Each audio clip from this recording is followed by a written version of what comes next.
Bonjour, je m'appelle Charlotte, du coup. Je suis product designer chez Facebook à Londres. Et je suis passionnée par le design, les technologies, les gens et l'interaction que tous ces sujets ont entre eux. Aujourd'hui, je vais partager avec vous le plus grand défi de ma vie, l'anxiété. L'anxiété est un sentiment d'incertitude, de nervosité ou de malaise par rapport à l'incertitude. Tout le monde se sent anxieux à un certain moment de sa vie. Par exemple, vous pourriez être anxieux avant un entretien d'embauche. Et dans des circonstances pareilles, se sentir anxieux peut être parfaitement normal. Mais pour certaines personnes, contrôler ces pensées anxieuses est très difficile. Je sais ce que c'est. Je souffre de plusieurs troubles anxieux. Si vous aussi, sachez que nous ne sommes pas seuls.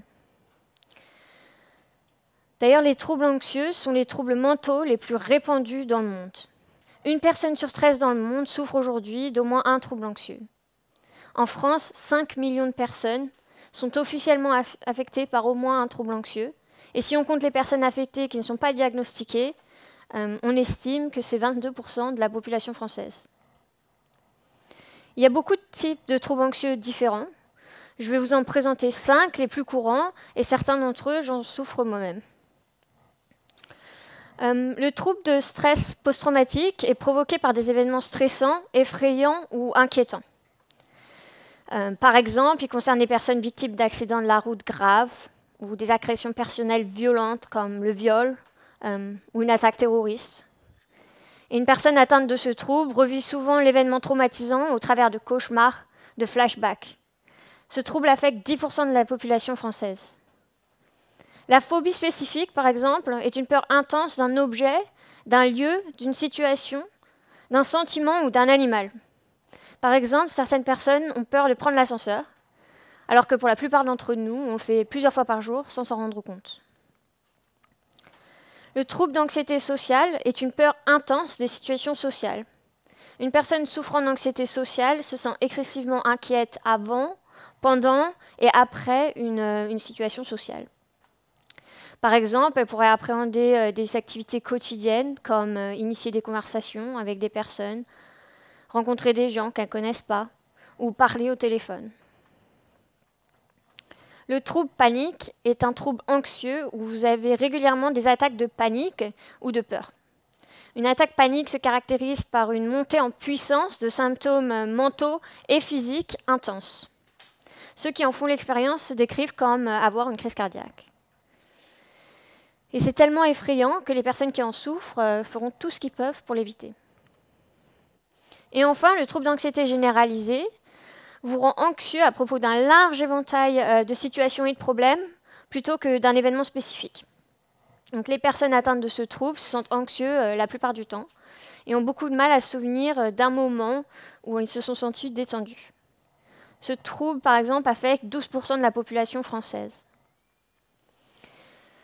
Il est important de savoir que les troubles anxieux peuvent être surmontés, mais quand ils font partie de nos vies, malheureusement, ils peuvent limiter nos capacités. Et quand ça arrive, ils deviennent un handicap.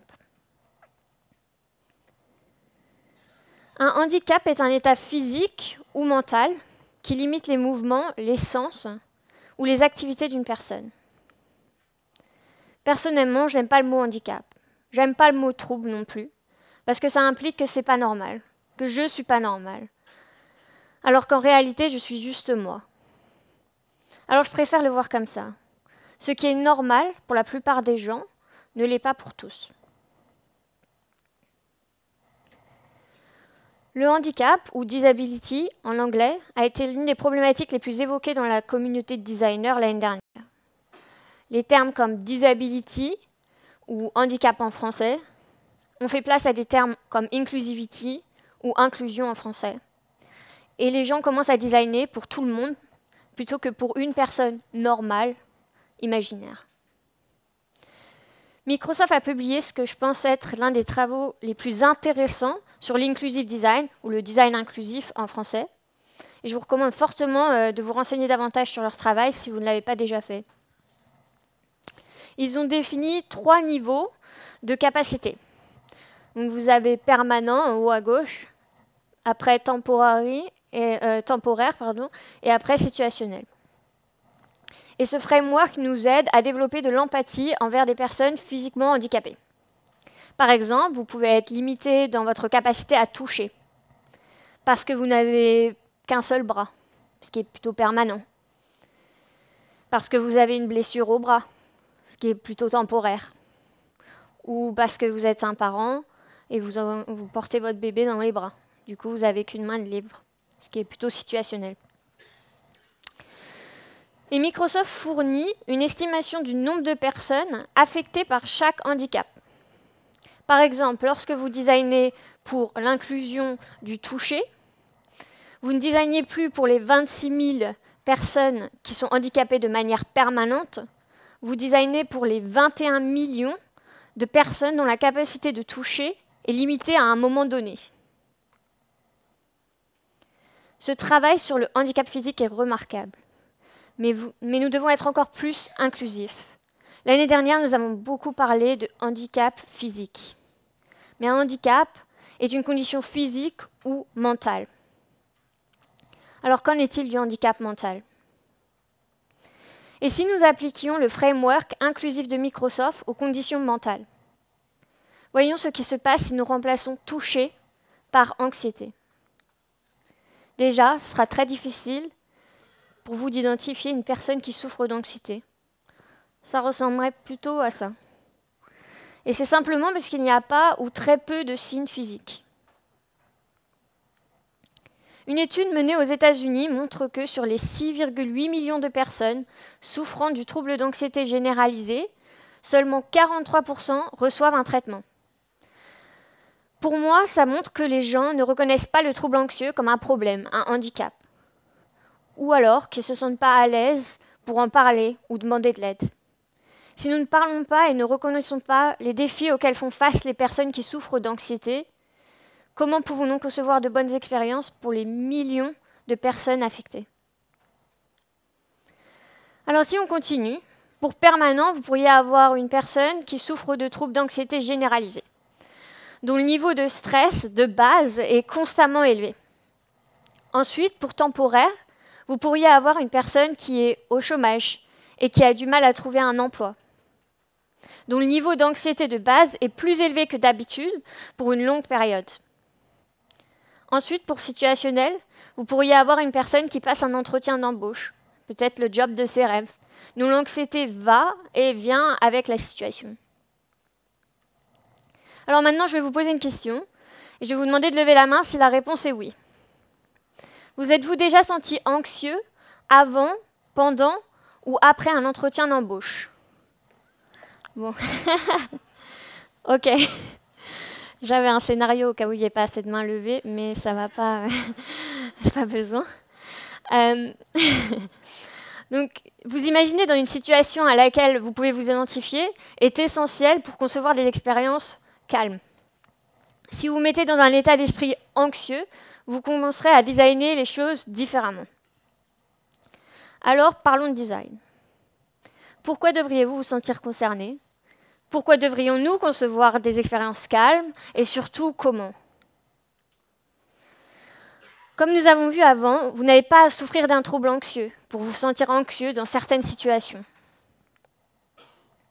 Nous vivons dans un monde stressant.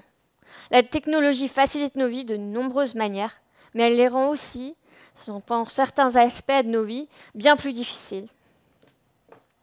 La plupart des gens sont inquiets lorsqu'il s'agit de partager des informations personnelles sensibles en ligne, surtout quand il s'agit de leur identité, avec des produits comme Facebook ou Twitter, ou de leur argent avec des services comme la banque ou le shopping. Et nous ne devrions pas avoir à renoncer aux biens que ces produits et ces services apportent à nos vies. Nous devrions les améliorer en transformant les expériences stressantes en expériences calmes. Donc, je vais partager avec vous 3 astuces pour concevoir des expériences calmes. La première astuce consiste à supprimer toute interprétation. Ce que je veux dire par là, c'est qu'il faut être le plus clair possible. pour qu'il n'y ait pas de place dans l'esprit des gens pour imaginer un scénario stressant. Voici un mauvais exemple de Pinterest. Lorsque vous créez un tableau sur Pinterest, vous pouvez le rendre secret. C'est ce que vous voyez ici. Mais qu'est-ce que secret signifie? Est-ce que c'est privé pour moi et mes amis, ou pour la communauté Pinterest? À ce stade, vous devriez probablement cliquer sur « En savoir plus » pour être sûr. Ou alors, vous pouvez emmagasiner un petit peu de stress dans votre esprit, au choix. Voici un bon exemple de Facebook. Lorsque vous créez un post, évidemment, tous les bons exemples ne sont pas de Facebook, je vous rassure. Lorsque vous créez un post sur Facebook, vous pouvez choisir qui le verra. Donc si vous choisissez public, ils vous disent que tout le monde sur Facebook ou en dehors de Facebook le verra. Si vous choisissez amis, vos amis sur Facebook le verront. Si vous choisissez seulement moi, vous seul le verrez. Et vous pouvez aussi choisir des personnes spécifiques à qui vous voulez le montrer. Ça, c'est rassurant. La deuxième astuce consiste à accepter les erreurs.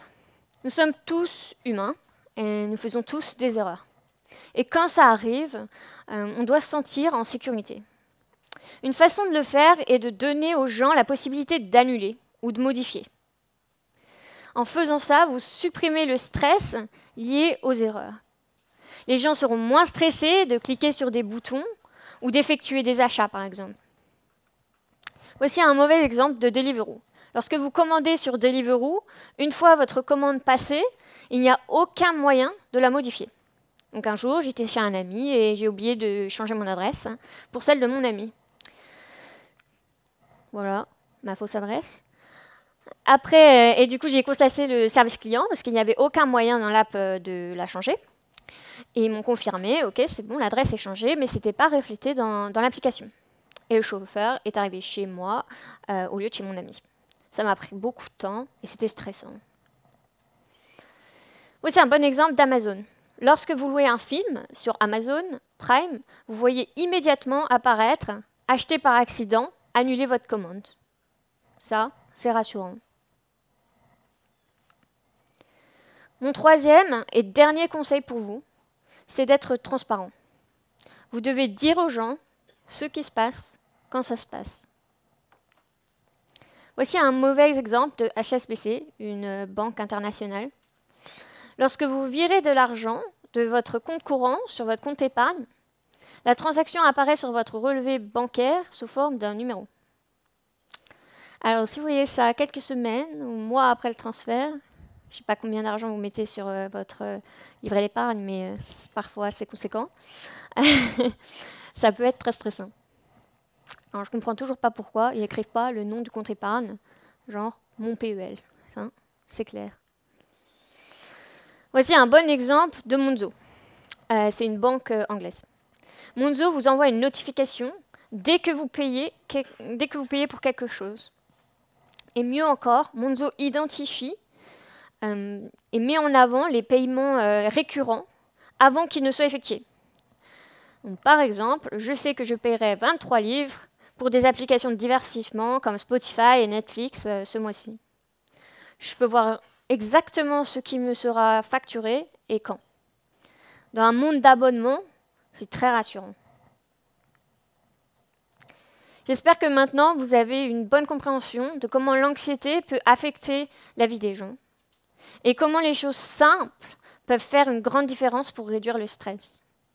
Alors la prochaine fois que vous concevez un produit ou un service, demandez-vous, suis-je en train de créer une expérience calme? Merci.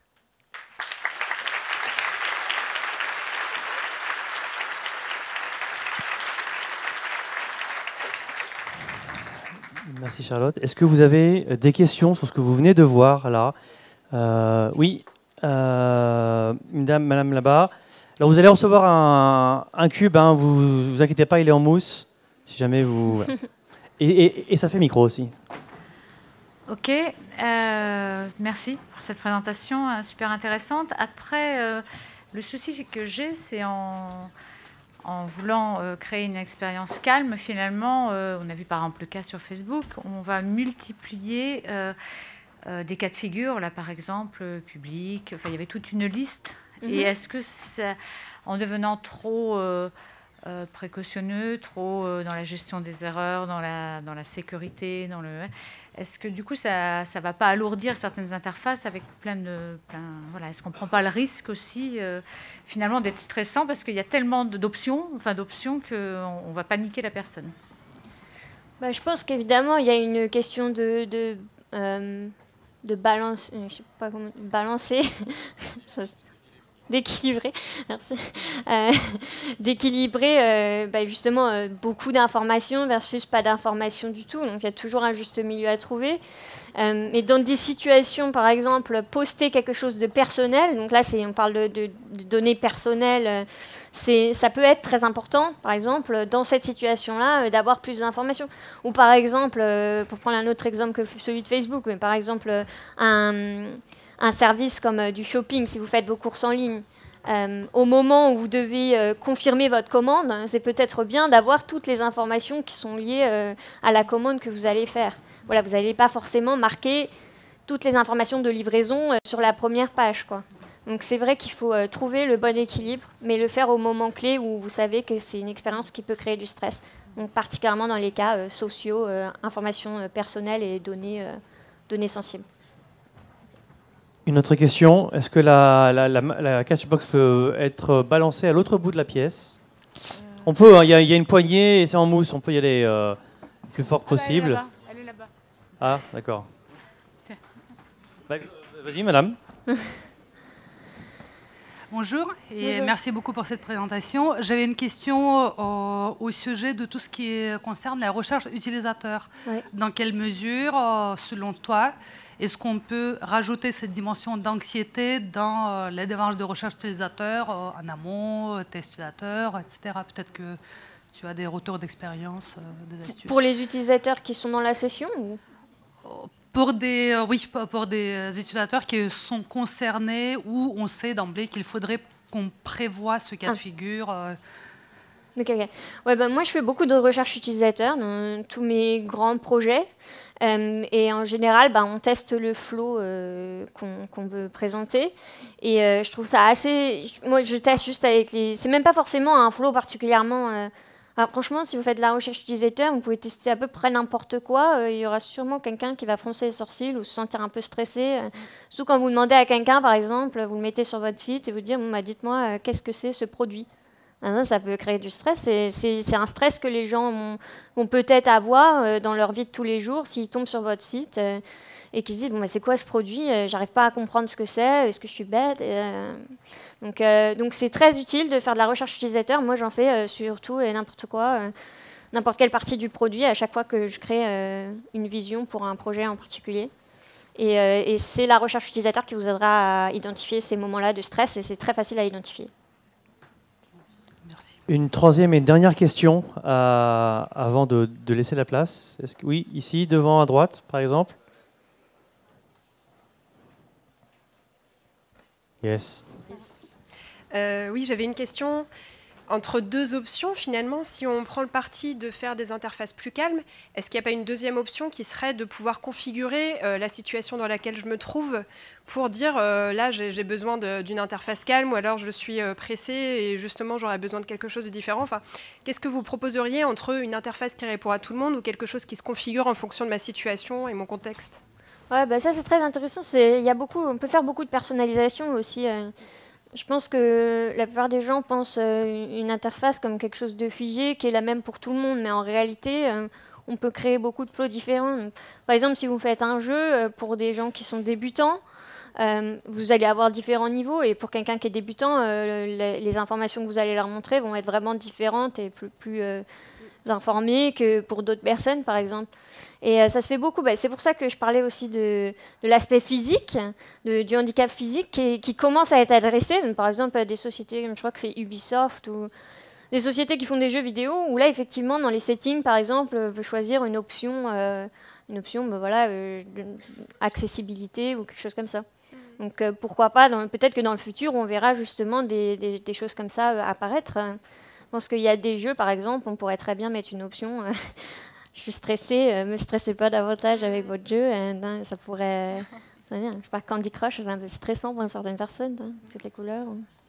Voilà. Ouais, je pense que c'est super important. Et je pense que plus on en parle et plus les gens s'y intéressent, plus on verra émerger des solutions qui sont personnalisées en fonction des besoins des différentes personnes. J'espère en tout cas.